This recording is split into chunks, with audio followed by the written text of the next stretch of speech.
तुमच्यासोबत माझी morning to आफ्टरनूनपर्यंतची routine share करत आहे. तर मी तुमच्यासोबत मॉर्निंग रूटीन शेअर केलेली आहे. जसं की मी सकाळी म्हणजे अर्धा तास का होईना पण वॉक करायला जाते. पण आता कसं पावसाळ्याचे दिवस चालू आहे, तर सकाळी उठल्या उठल्या कसं पाऊस सुरू असतो, तर नाही होत पॉसिबल वॉक करायला जाणं. तर मग मी इथेच म्हणजे बाहेर लॉबीमध्ये फिरत असते. थोडा अर्धा तास का होईना पण मी लॉबीमध्येच फिरते. आणि त्यानंतर मग असतातच आपली रोजची काम, झाडू पोछा. तर मग मी झाडू पोछा करून घेतला. आधी मी सगळ्या रूम वगैरे झाडून घेतल्या. सगळं आधी म्हणजे आवरून घेतलं व्यवस्थित, जिथल्या वस्तू तिथे ठेवून दिल्या. म्हणजे कसं असतं ना, आपण झाडताना प्रत्येक वस्तू इकडे तिकडे ठेवल्यापेक्षा मी काय करते, आधी सगळ्या ज्या खाली वस्तू पडल्या असतात अस्ताव्यस्ता, तर त्या आधी व्यवस्थित त्याच्या जागेवर ठेवून देते आणि मग त्यानंतरच झाडायला सुरुवात करते. म्हणजे कसं होतं ना, की तेव्हा झाडणं मग इझी जातं. नाही तर मग झाडता झाडता वस्तू मध्ये येत राहतात आणि मग ते कसं डिस्टर्बन्स येतं. त्यामुळे मग मी आधी सगळं खालचं व्यवस्थित आवरून ठेवते आणि त्यानंतर मग झाडून टाकते. आणि मग झाडून झालं की छान, आता कसं पावसाळ्याचे दिवस आहे, तर पोछा करताना फॅन तर सुरू पाहिजेच असतो, कारण की नाही तर मग आपले टाईल्स सुकायला टाईम लागतो. तर मग मी झाडून झाल्यावर फॅन लावून देते आणि त्यानंतर मग पोछा करते. त्यामुळे कसं होतं ना, की ते लवकर कोरडी होते टाईल्स. तर मग मी वन बाय वन ज्याची रूम पुसते, तर तिथे मी फॅन लावून देते, त्यामुळे ती लवकर सुकून जाते. आणि शिवाय मग असा कुबट वास येत नाही. नाही तर मग आपण अशी टाईल्स पुसली आणि ती जर ओलीच असली, त्यावर पाय पण होतात आणि असा स्मेल पण येतो पावसाळ्यामध्ये. म्हणून ते अवॉइड करण्यासाठी मी फॅन लावून देते लगेच. त्यानंतर बघा, मग मी टी व्ही युनिट क्लीन केलं. आता टी व्ही युनिट वगैरे तर म्हणजे रोजच्या गोष्टी नाही, पण त्यावर आठवड्यातून एकदा हात फिरवावाच लागतो. नाहीतर मग त्यावर म्हणजे ते अनक्लीन होऊन जाते. म्हणजे त्यावर थोडी धूळ तर होतेच जमा. तर मग ते आठवड्यातून एकदा ते पण करते. मग कोणता का दिवस होईना, पण आठवड्यातून एकदा त्याच्यावर हात फिरवते मी आणि ती क्लीन करून घेत असते. म्हणजे ते पण रोज नाही करू शकणार, जसं झाडू पोछा रोज करावंच लागतं, तर तसं टी व्ही युनिट पुसणं किंवा आणखी काही गोष्टी क्लीन करणं, तर ह्या एवढ्या कंपल्सरी नसतात. त्याला म्हणजे अशा गोष्टी आठवड्यातून एकदा जरी केलं तरी ते सफिशियंट असतं आणि दिसायला चांगलं दिसतं. ते शिवाय त्यावर धूळ दिसत नाही.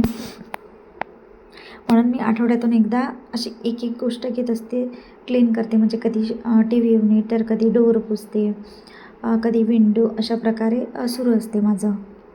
पुसून वगैरे झालं, म्हणजे पोछा झाला, त्यानंतर मग नाश्ता वगैरे केला आणि थोडं फ्रूट आणि म्हणजे भाजीपाला आणायचा होता.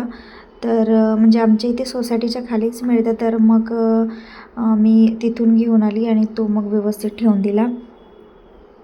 आणि त्यानंतर मग अंघोळ वगैरे आणि देवपूजा आणि स्वयंपाक वगैरे करून घेतला आणि त्यानंतर मग गॅसचा ओटा वगैरे आवरून घेतला.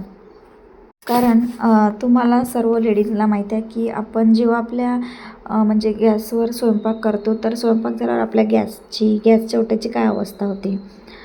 तर तेच एक टॅक्स असते, म्हणजे त्याला क्लीन करणं. त्यात थोडा जास्त टाईम जातो. म्हणजे ते क्लीन करणं, त्यानंतर जेवणाची भांडी घासणं, तर त्याला टाईम जातो. तर माझा स्वयंपाक म्हणजे दुपारचा स्वयंपाक बनवून झालेला होता आणि मग मी काय केलं, स्वयंपाक बनवून झाला त्यानंतर मग मी गॅसचा ओटा वगैरे क्लीन केला. त्यानंतर गॅस पण व्यवस्थित पुसून टाकला, त्याच्या आजूबाजूचं व्यवस्थित जिथल्या तिथे ठेवून दिलं. त्यानंतर गॅस व्यवस्थित म्हणजे सगळं क्लीन करून ठेवलं. त्यानंतर भांडे वगैरे घासून घेतले. मग गॅसचा ओटा छान क्लीन करून घेतला. आणि सांगते, आज काय झालं होतं, माझा जो गॅस आहे तो म्हणजे जास्त खराब झालेला होता. म्हणजे मी आज थोडी नाही का मसाल्याची भाजी बनवलेली होती, म्हणजे मिरचीचं वरण बनवलेलं होतं, तर ते म्हणजे मसाल्याचंच होतं थोडं, तर म्हणजे असं तर्रीचं. तर मग ते पूर्ण गॅसवर सांडलेलं होतं आणि म्हणजे गॅसच्या वरती जी भिंत असते, म्हणजे त्या टाईल्सवर, तिथे पण सगळं गेलेलं होतं. तर मग असते ना आपला पण म्हणजे कधी जो रोजचा नॉर्मल स्वयंपाक असतो, सुकी भाजी किंवा कोणती पण भाजी केली तर तेव्हा एवढं होत नाही. पण जर आपण मसाल्याची भाजी वगैरे केली तर होतं कधी कधी अशा प्रकारे. तर मग माझं पण आज तसंच झालं होतं. त्यामुळे मी म्हणजे त्याला क्लीन करायला म्हणजे व्यवस्थित क्लीन केलं मी त्याला, म्हणजे घासणीने घासून घेतलं व्यवस्थित, कारण ते पूर्ण चिकट आणि तेलकट झालेलं होतं. तर मग त्यात टाईम गेला आणि ते घासून घेतलं. त्यानंतर त्याच्या बाजूची भिंत वगैरे ते पण पूर्ण घासून घेतली. तर मग मला थोडा एक्स्ट्रा टाईम लागला करायसाठी. आणि हे सगळं क्लीन करून झाल्यावर मग मी जेवण केलं. जेवणात छान मिरचीचं वरण बनवलेलं होतं, भात आणि भाकर बनवलेली होती. मग मी छान जेवण केलं. आणि भाकर याच्यासाठी बनवली की असं काही भाज्या असतात ना की त्याच्यासोबत म्हणजे आपली नॉर्मल चपातीपेक्षा भाकर छान लागतं. जसं मिरचीचं वरण किंवा आणखी अशा मसाल्याच्या भाज्या म्हणजे शेवभाजी झाली आणि बऱ्याच काही. तर या भाज्यांसोबत कसं भाकर छान लागते टेस्टला. तर म्हणून मग मी भाकर केलेली होती. त्यानंतर मग माझं जेवण वगैरे करून झालं. मग दुपारचा फ्री टाईम होता आणि माझं एक पार्सल आलेलं होतं. ॲक्च्युली मी पार्सल बोलावलेलं होतं. तर मग त्याची मी केली. तर बघा मिशोवरून बोलावलं होतं पार्सल आणि त्यामध्ये मी एक ॲप्रॉन बोलावलेला आहे आणि म्हणजे श्रीवसाठी टी-शर्ट बोलावल्या होत्या. एक चॉकलेट मोल्डर नाही का ते चॉकलेट त्याच्यामध्ये आपण बनवतात ते बोलावलं होतं. तर बघा तिन्ही पण गोष्टी एकदम रिजनेबल रेटमध्ये आहे. तर तुम्ही बघू शकता हे म्हणजे टी-शर्ट आहे या एका याच्यामध्ये 4 टी-शर्ट आलेले आहे आणि त्याचा कापड वगैरे पण खूप छान आहे आणि अगदीच रिजनेबल रेटमध्ये आहे.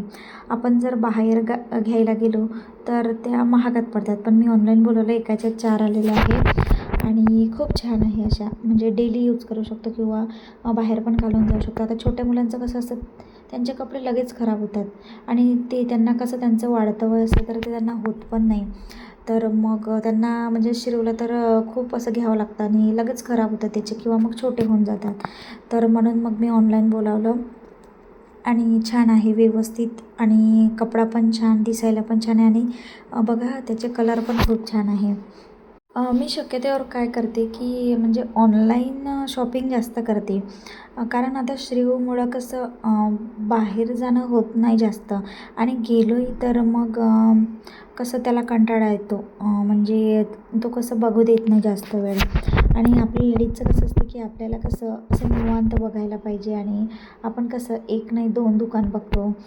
इकडे नाही आवडलं तिकडे म्हणजे 2-3 दुकान तर बघतोच, म्हणजे 2-3 शॉपमध्ये जातोच आपण. पण मग आता श्रीवमुळं कसं होतं माझं की म्हणजे त्याला कंटाळा येतो, मग तो राहत नाही, चिडचिड करतो. तर मग त्यामुळे मी ऑनलाईन शॉपिंग करणंच बेस्ट समजते. तर मग मी तेव्हापासून म्हणजे तो झाला तेव्हापासून तर जास्त ऑनलाईनकडेच फोकस करत आहे. तर ऑनलाईनच जास्त बोलावते. त्यानंतर बघा माझा ॲप्रॉन जो जुना होता पण तो थोडा खराब झालेला होता, त्यामुळे मग मी नवीन ॲप्रॉन बोलावला. कसं स्वयंपाक करताना, भांडी घासताना कपडे खराब होतात, तर त्यामुळे ॲप्रॉन तर मी यूज करते, नेहमीच यूज करते. त्यामुळे काय होते आपल्या कपड्याला डाग लागत नाही, कपडे व्यवस्थित राहतात. तर मग मी ॲप्रॉनचा यूज करत असते. तुम्ही बघू शकता ॲप्रॉन पण छान आलेलं आहे. खूप छान आहे त्याचं कापड वगैरे. आणि त्यानंतर बघा एक चॉकलेट मेकिंगचा असं प्रकारे बोलावलेला आहे. तर ते पण मी ॲक्च्युली श्रीवसाठी म्हटलं तो असा चॉकलेट करतो तर बाहेरचे देणं चांगलं नसतं एवढं. तर मग मी घरी नाही का ड्रायफ्रूट्स वगैरे ते त्याचे चॉकलेट बनवून ते त्याला देऊ शकते. तर मग त्याच्यामुळे बोलावून घेतलं मी ते पण. तर मग अशा प्रकारे केली अनबॉक्सिंग आणि अशा प्रकारे शॉपिंग केली मिशोवरून. तर मग आवडला का तुम्हाला माझा व्हिडिओ? कमेंट करून मला नक्की सांगा आणि तुम्हाला माझा व्हिडिओ आवडल्यास माझ्या व्हिडिओला लाईक करा, शेअर करा आणि सबस्क्राईब करा. थँक्यू.